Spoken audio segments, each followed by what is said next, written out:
Hey runners, before we get into today's episode, I want to ask you a quick question. Have you ever wondered if your nutrition is actually helping your running or is it actually holding you back? If you want to find out, I've created a brand new free resource just for you. It's called the Runner's Fueling Audit. It's a super quick checklist that's going to help you spot the signs of underfueling, low energy availability, or where the gaps in your nutrition might be that are impacting your recovery and actually slowing you down.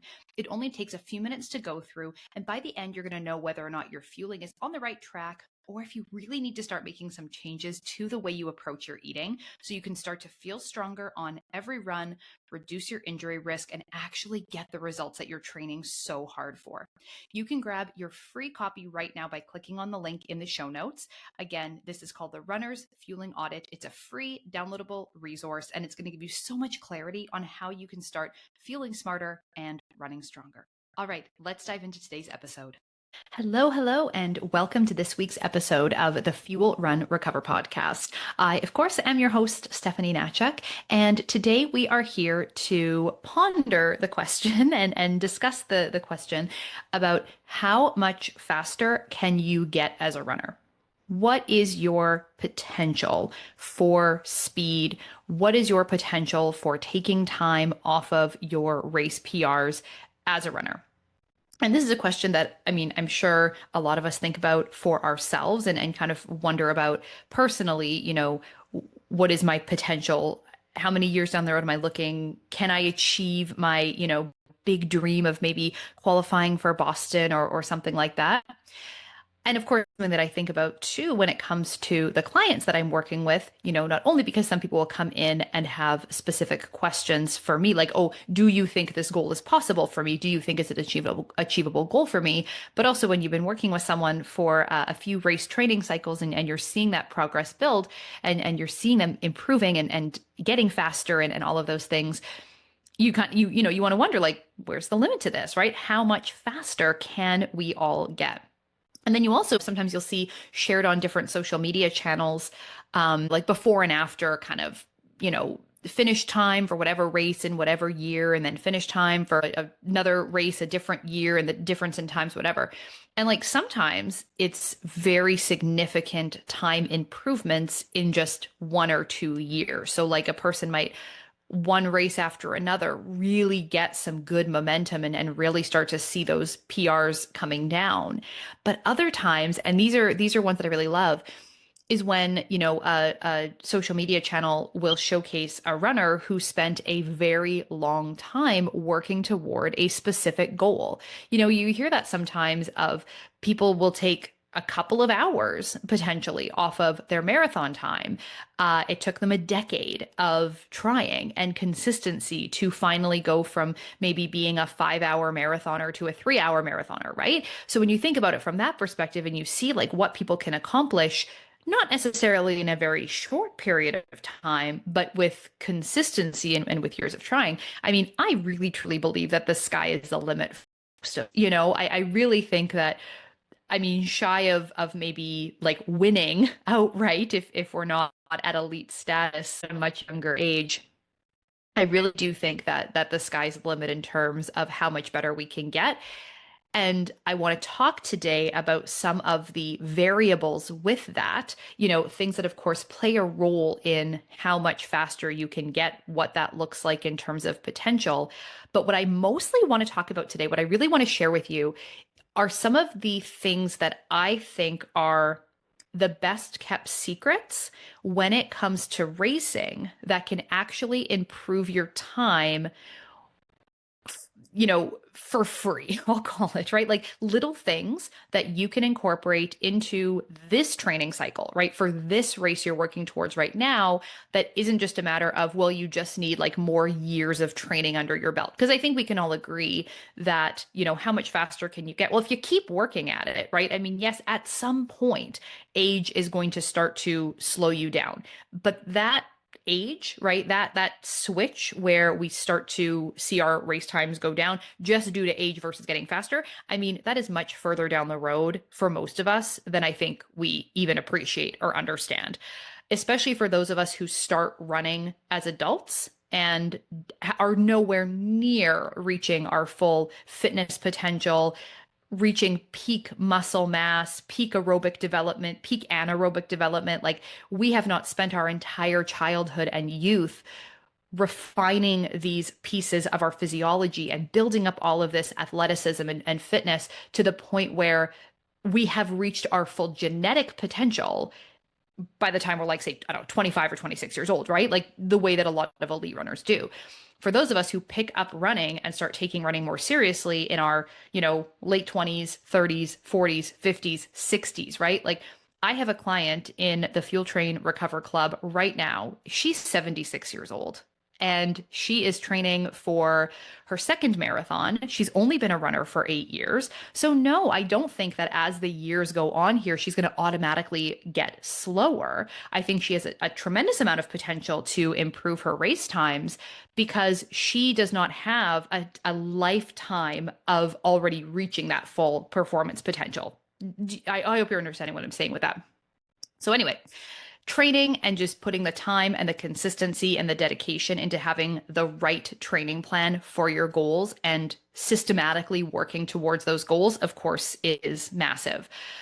Genetics play a role as well, right? They absolutely do. Some people have a natural talent or natural genetic advantage when it comes to their ability to race, half marathons, etc., faster specifically. And these are genes that we can test for. We can identify these genes and we can see who are these people who have that performance advantage.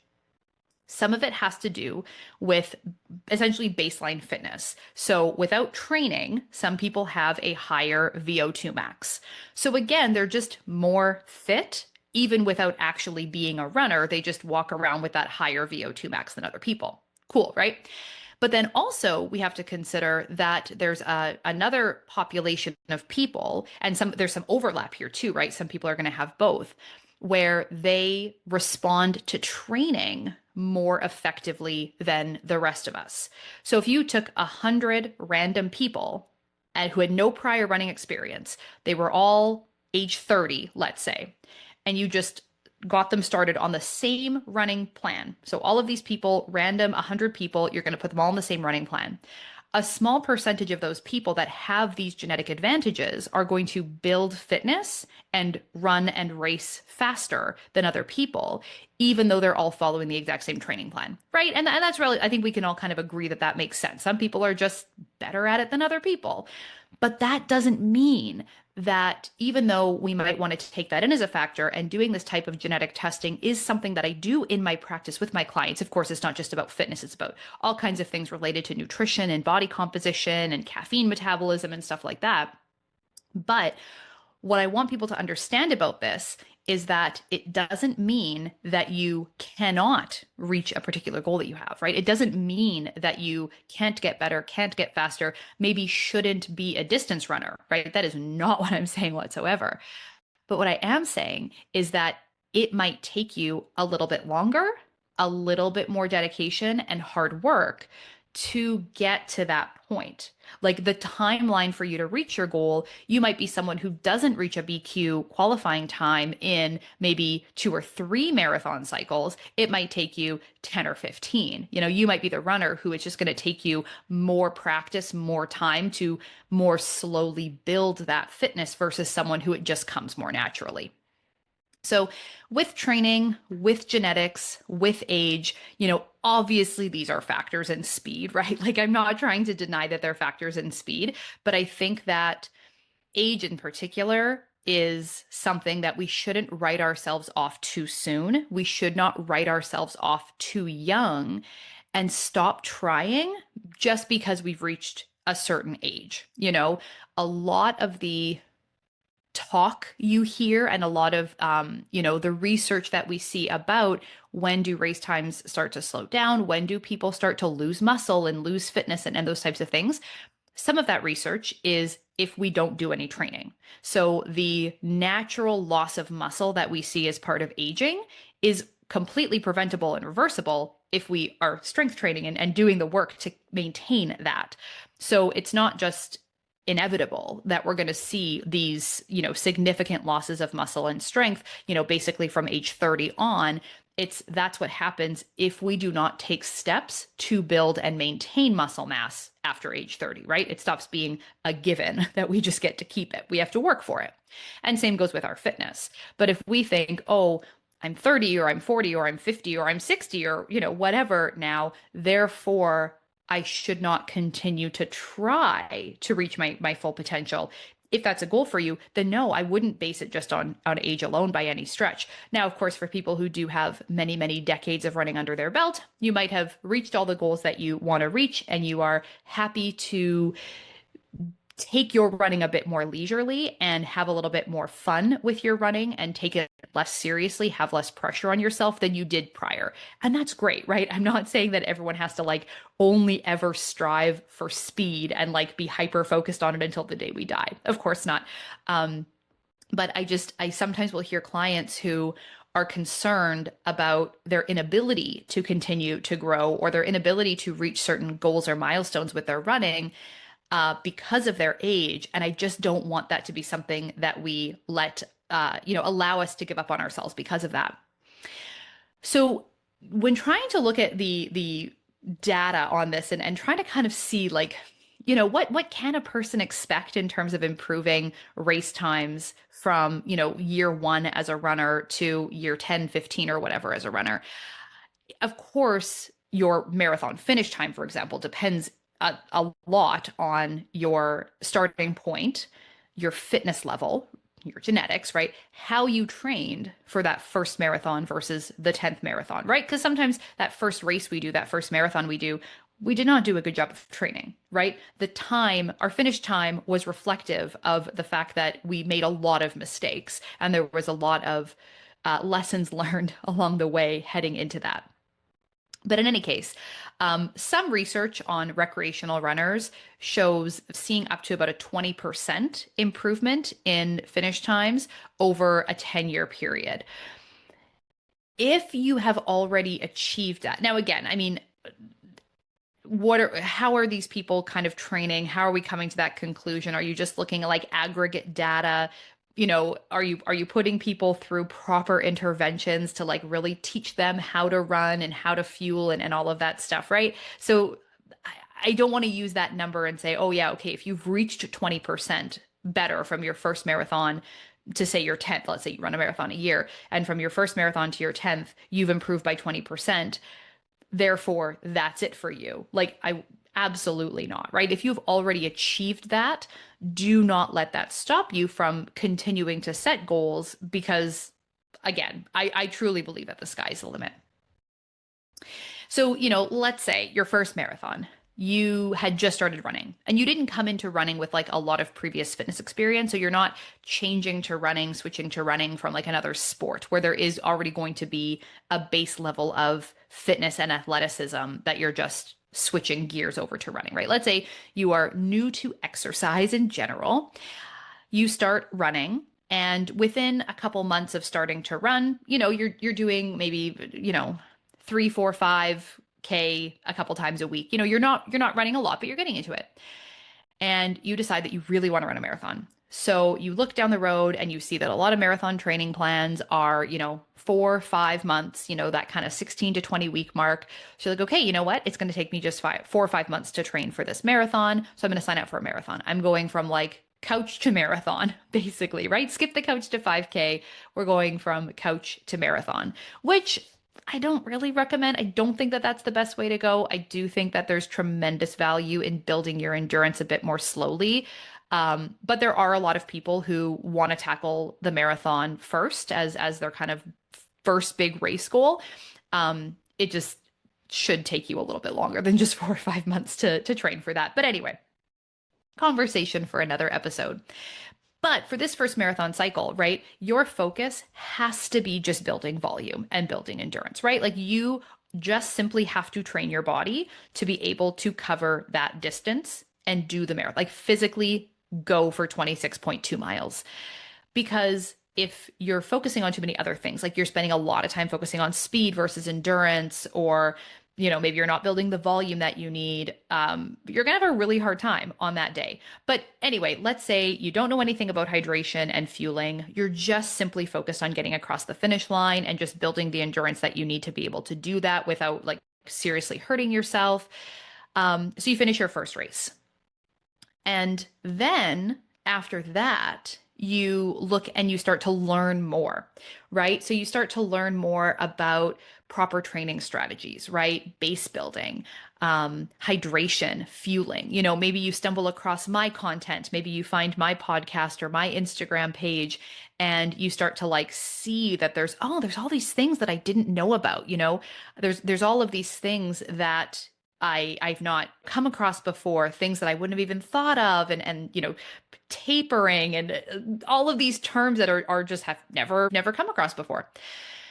And so you start to wonder, what would happen to my marathon time? What would have happened in this past marathon if I had like known about these things, if I kind of locked in all of these other aspects?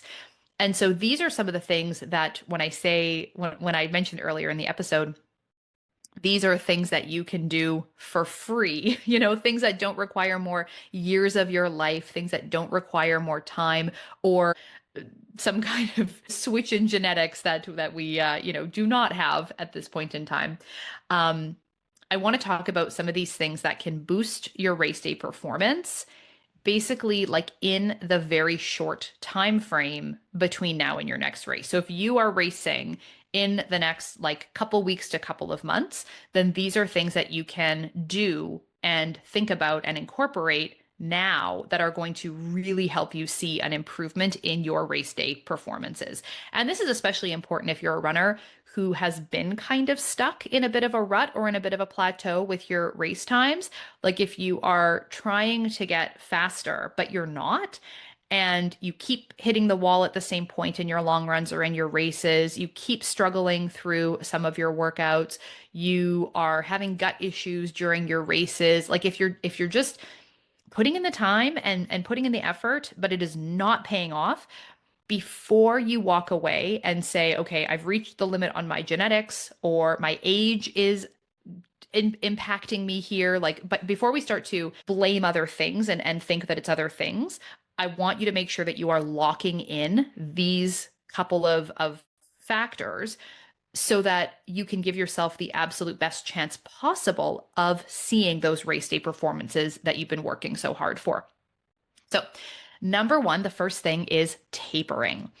Research suggests that a proper taper can provide a 2 to 3% performance boost over not tapering at all or tapering incorrectly. So I did an entire episode about tapering back in season 2. That was season 2, episode 27, all about tapering. So I won't do like a full deep dive into tapering here today for you, but please go back and listen to that episode if you're like, tapering, never heard of her. That's something you definitely want to listen to. Or if you're like, oh, tapering incorrectly, I don't know, am I tapering correctly? The answer to that, definitely there's some depends factors in it. But anyway, so for example, if you are running about a 4-hour marathon, right, a 3% improvement in a 4-hour marathon is 7 minutes, right? I hope that math is right. 7 minutes, right? And this is without doing anything like different in training. I mean, except for the fact that you're tapering, but like this is without having to run more miles, do a longer plan, do more work. Like this is not something that you are doing more. This is actually doing less and tapering. No difference in the training, just simply tapering properly. I mean, 7 minutes, like that is absolutely the difference between a PR or a BQ, right? Like it for a lot of people, a 7-minute PR on their marathon is huge, right? We'd be thrilled to have a 7-minute PR on the marathon. And I mean, 7 minutes, that is like absolutely right. You can miss a qualifying standard by a second, right? A split second. 7 minutes is massive. So if you could get an automatic, 7% potential improvement in your day, and imagine if your marathon is longer than 4 hours, that's an even bigger improvement in what you're going to see. So I'll just kind of summarize a little bit here with the taper. Longer races need a longer taper.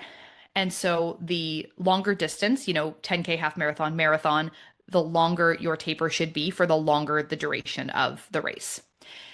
Your taper needs to be focused on reducing your overall training volume, but keeping in the intensity with your training. So we're not doing workouts during the taper. We're not only doing easy runs, and we are focusing on dropping down the mileage, but still doing some hard stuff in there, right? We also really want to avoid replacing running with a lot of extra volume of cross training or strength training because the goal of tapering is to allow for full recovery, full adaptations in your muscles, in your cardiovascular system, in your joints. And so, if you're panicking during your taper about not running as much, you tend to get really squirrely during your taper. And so then you turn to a lot of cross training, a lot of weight training, and like cram a bunch of extra stuff into your schedule. You may think, oh, yeah, well, I taper because I wasn't running as much. But in reality, you didn't really give yourself the full benefit of tapering because you were like doing too much during that time, right? You weren't allowing for that full recovery and adaptations to take place. And then, of course, on the other hand, we aren't aiming for complete rest during our taper either. So I've seen some people who, when they think about tapering, it's like we're not doing anything. And yes, maybe in like the 24, 48 hours before a race, we want to do a lot more resting, shakeout runs optional. But we don't want to take it down too much. And then we go into that race and we feel like really kind of sluggish and, just like our legs aren't really there where we need them. So tapering, that's huge, right? We can get a significant performance boost just by doing a proper taper. The second thing is carb loading. Now, I work as a sport dietitian with runners on carb loading every single day of the week. We are talking about and working on carb loading strategies. This is where I shine as a sport dietitian for runners. And I can tell you, in all of my time doing this, with absolute 100% certainty, that I can think of no runner. And now, if you are that runner and I am wrong, please come and correct me. But I cannot, off the top of my head, think of a single runner who I have ever worked with that has come into working with me and has carb loaded properly. So I will just go out on a limb. I know this is a bold statement I am making, very bold statement. So if I have misspoke or offended any of my listeners who are clients and they're like, no, Steph, when I came in, you told me that I get a gold star for carb loading and you're wrong. Please come and tell me and I apologize. I will publicly apologize to you. But most of you, and you know who I'm talking to, most of you come in and you either have never carb loaded at all, it's never even crossed your mind, or you think carb loading is I just like eat pasta the night before a race, and that's the extent of it, right? Carb loading is not one single meal. It is far from one single meal, especially for a marathon. We are talking 3 days, 72 hours of carb loading. So it's just very unlikely that this is something that you're already doing and already executing. And so this is another area where there is tremendous potential for us to improve our race times by doing a properly executed carb load. And what this means is that we're practicing our carb load strategy in training so we know how much of what foods and beverages work for us and how to space it out during the day so that we can get in the carbs we need without all of a sudden at 9 o'clock at night, we're trying to cram it all in and we're so bloated, so uncomfortable. We hate it. We feel like garbage and we don't want to do it, right? When we have a properly executed, timed, and planned carb loading strategy that we have done several times in training, we are used to it. We know what we're eating and drinking. Can't stress the drinking part enough, as well. It is not a burden. It is not that much of a challenge. It does not feel that uncomfortable on our stomachs. We just need to practice and just adjust to doing it the same way we just get used to adjust to everything else. Like I will tell you, I ran New York City, the marathon, at the beginning of November of this year. And I wanted to really maximize my carb loading for this marathon. So I went full 12 grams per kilo of my body weight. That ended up being, I think, 870 grams of carbohydrates that I was trying to get in per day. Like 870, that is no joke, right? That is a lot of carbs. And I don't know if I hit it perfectly during our travel days because like it's just hard when you're traveling, but I really wanted to do a good job of carb loading on the day before we went down to New York.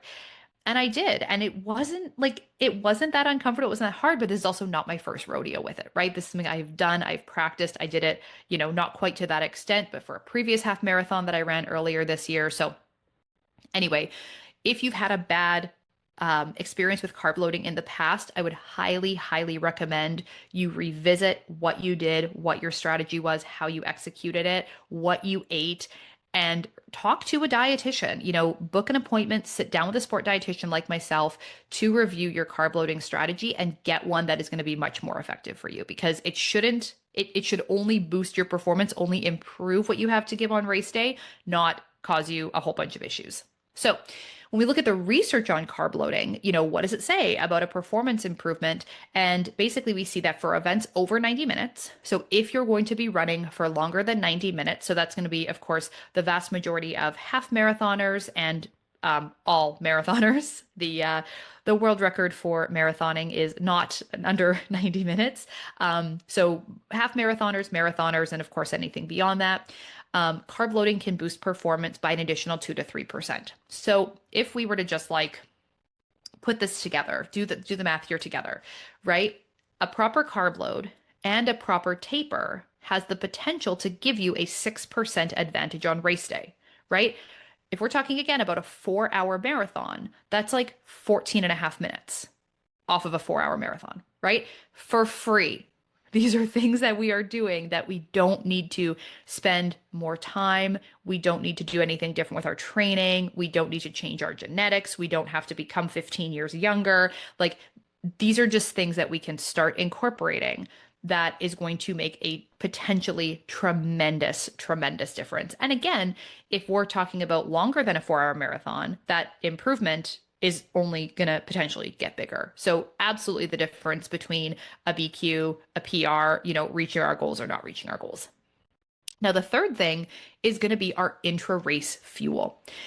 We know without a doubt that intra-race fueling boosts performance, and especially in longer races like a marathon, really can be the difference between finishing strong, bonking, or DNFing completely, right? Like not even being able to finish the race. And it happens, if we are not fueling and looking after ourselves while we're out there, taking in the carbohydrates that we need, then we are at a much higher risk of not finishing the race, especially as especially as our race times are getting longer, right? Like if you're out there and maybe you're somebody who finishes a marathon in under 3 hours, certainly you can hit the wall. You absolutely can because you are burning through fuel like crazy running that fast for that long. But if we're going to be out there for 4.5, 5 hours, 6 hours, the fueling also becomes really key because of the duration, the time that we are going to be running for, right? The length of time we're going to be out there. So if you do happen to bonk or hit the wall during your marathon, there was one study that I was looking at that showed your pace might slow down by 37 to 40%.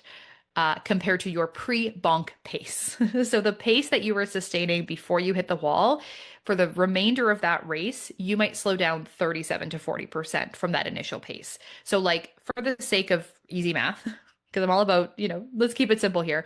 If you were to go from like a 10-minute mile to a 14-minute mile, like that's going to add a lot of time to your race just by bonking, right?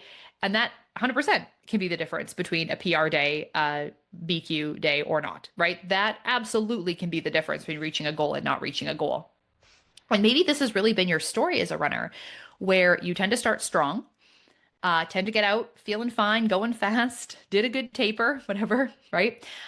But at a certain point, mile 16, mile 18, mile 20, mile 22, right? You feel yourself fading. Your heart rate and breathing are increasing. Your effort is increasing and climbing despite your pace slowing down. So you are not, you're trying to run faster. You're trying to keep pace, but you're just like, no matter how much your effort climbs and how much you try to give, there's nothing to give. Your body is screaming and you have no choice but to slow down. Like you just have nothing left. There is no gas left in the tank to give, even though the want is there, your legs are not responding. And maybe you're finding that even like the last few miles, you're walking, and walking was not part of your pacing plan for that day, but that's all you can muster, right? You can't even get yourself together to keep running. And so, again, research in this area shows that intra-run fueling, which is going to be at least 60 grams of carbs per hour for events longer than 90 minutes, can provide an additional 2 to 3% performance boost. So we're seeing that there's sort of this, everything is giving a small effect. But when we add all of this up and we start to combine all of these things, there's a even bigger potential for racing faster and racing stronger by thinking through some of these last minute race day things and incorporating some of these strategies into our race day plans. Again, just like the carb loading, I don't have a lot of runners who come in to start working with me that are hitting that 60 grams of carbs per hour minimum. I will get a lot of runners who are doing okay with maybe getting in like 30 to 40 grams of carbs per hour. So maybe taking like one gel an hour, maybe a gel every 45 minutes kind of thing. If they're using a sport drink option, then maybe they're having like, again, maybe that 35 to 40 grams of carbs per hour in a sports drink. But I don't have a lot of people that are fully, locking in that 60 plus grams. So if you're keeping up with the math overall so far, we are at a potential 9% improvement in a marathon, right? That's over 20 minutes. 20 minutes that you can get in your marathon just by incorporating a proper taper, a proper carb load, and locking in your intra-run fuel. Now, of course, I know that this is not exactly how all of this works, and like each of these things is not a guaranteed 3% for every person kind of thing. But I want you to like just think about what's possible and think about even these numbers do not directly stack on top of each other and, that kind of thing, right? And it's hard to tease out for each individual what you might see. But, if you are really good in one area, like maybe you do taper really well, but you know that your carb loading and intra-run fueling is holding you back, or maybe you've never tapered before a race or never tapered well, even though like your fueling isn't too bad. What I want you to understand is that there's so much being left on the table when we aren't doing these couple of things leading up to the race, and just thinking beyond either my goals aren't achievable because I'm too slow, I'm too old, or I just need to keep working harder in training. Because hard work in training is great. But if then we leave all this other stuff to the side and it's all an afterthought, we can work our butts off in training but still wind up disappointed. Now, the other thing I want to talk about here is hydration. We talked about tapering, talked about fueling, and hydration is something that absolutely can make or break whether or not you finish a race, especially when the temperatures climb. If you're racing on a hot day, if we don't take our hydration into consideration and have a plan for hydration, it can be the difference between reaching our goals and having, a devastating DNF on any particular day.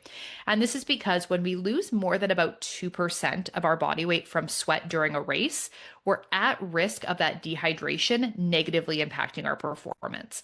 Now, the degree of dehydration that will negatively impact performance depends on a lot of factors, like how much we're actively drinking, like if we're replacing any fluid at all versus not.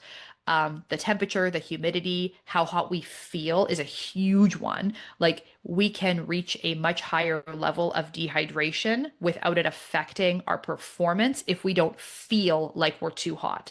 But if we feel like we're too hot, even if we are relatively well hydrated and we're drinking, but we feel hot, then our performance is going to decline more rapidly. So temperature and hydration and perform like these things, there's very much like a lot of mental factors to it. It's not just a matter of like the math of how hydrated or dehydrated we are. But I still do think that having a race specific and personalized hydration plan is something that you should not skip if you want to have a solid run on the day of your race. And so this is, understanding what our fluid losses are going to be, understanding our electrolyte losses, right? How much electrolyte we lose in our sweat, so that we have a plan for replacement during the race that is based on the conditions for that day. So how hot, how humid, how windy, how sunny, etc. And then we know exactly how much we have to drink on either, mile by mile basis or hour by hour basis, however you want to break it down, is, lots of different ways to kind of think about it. But to have something that keeps us on track just means that as that race goes on, we aren't going to fade. We're taking in our fuel, we're taking in our fluids, we're replacing electrolytes as needed for us, which means that we are going to be able to maintain our goal pace or even exceed it. As that finish line gets closer, our mental capacity to increase our effort starts to climb, and all of a sudden we are negative splitting and getting the PR, getting the finish time, getting our goals reached. And again, these are things that do not take more time in training, don't just take more hard work or grit or anything like that in training. It's about the things that you can do this training cycle for this upcoming race, even if your race is coming up very, very soon, things you can start thinking about working on incorporating. So at the end of the day, how much faster can you get, right? When you think of all of these factors, I do believe the sky is the limit for you, for me, like for most of us runners who have entered into this sport as adults, we are nowhere near reaching our full potential. And, even from the clients that I work with, that I've been working with for years, I still think that there is so much that we can do, so much fitness to build, so much to gain. And it's just really exciting, really exciting to think about and really exciting to set those long-term goals that you can, you're not going to maybe achieve it in one or two race cycles, but this is something that we eventually want to work towards, and just little by little seeing yourself getting closer. So if this episode has inspired you, and you really want to see what you're capable of, I would absolutely love to have you join me so I can help you out and help you get there. If you need a training plan, if you need help with your nutrition, if this whole concept of carb loading, intra-run fuel, figuring your hydration needs, even figuring out just how to eat day to day to support the demands of your training, right? If any of these things feel like a complete and total mystery to you at this point, but you need some help, if your race is coming up really soon, no problem. If your race is a little ways down the road, but you want to start now on the path to better fueling, smarter training, injury prevention, and all of those wonderful things, then I would absolutely love to work together and help you reach your running goals. So there's a couple of ways that we can do that. The first thing that I recommend doing is starting with my free fueling audit for runners. So if you really want to find out if there are gaps in your nutrition that are holding you back and really sabotaging your running performance, then my free fueling audit is a great place to start. So it has a very simple 12-question checklist. It's going to walk you through yes or no answers, and you can find out how at risk you are of fueling affecting your performance in a negative way. And of course, in that guide, you're also going to get my suggested next steps depending on what your score is from that audit. Now, if you want to work with me directly, if you're ready to lock in, you're ready to, take those next steps, really start to get that personalized plan together, I have enrollment is currently open inside the Fuel Train Recover Club. So that's my online program for runners, but it's not just one of those online programs where you watch a few videos and then you're on your own, got to figure it all out yourself, can't ask questions. This online program, there is absolutely nothing else like it out there. It includes customizable training plans that I am available and here as your coach to help you customize and work with you on that training plan. We have personalized meal plans and recipes, as well as tools for doing in-depth dietary analysis. And we also have opportunities for you to get coached by me. So you can schedule a time slot if you do have questions, need some more guidance, as well as group coaching calls. So you can meet other runners, hear what other people are doing, and build community.